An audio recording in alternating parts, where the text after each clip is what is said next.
talk about the quotient rule, and you want to use this whenever you have one function over another function, and because there isn't really any other way besides using the quotient rule to do this, what you're going to do is you're going to take the bottom times the derivative of the top minus the top times the derivative of the bottom all over v squared.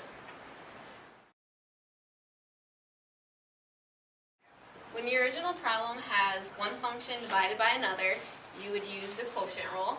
And the quotient rule says that you write down the bottom, which is x cubed.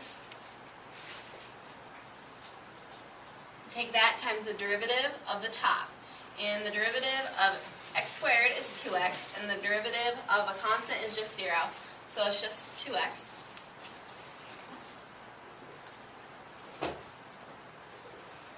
And then you minus, you just write down the top.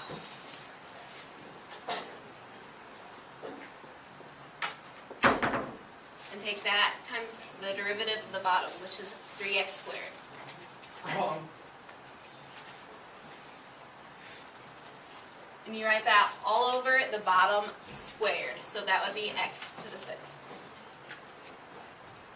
And then that's your derivative, but then you have to clean it up a little bit. So 2x times x cubed is 2x to the 4th. Then clean up, distribute 3x squared, so you get minus 3x to the 4th plus 9x squared.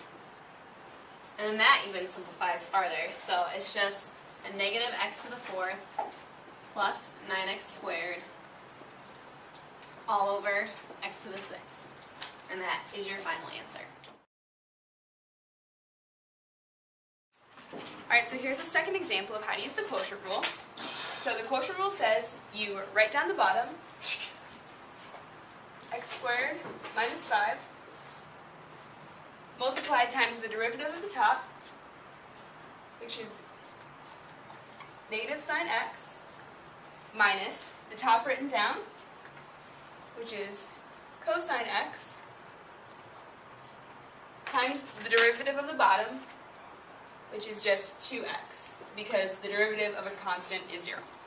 And that's all divided by the bottom squared, which is x squared minus 5 quantity squared. Now we can clean this up a little bit by moving the negative out to the front, so it would be negative x squared minus 5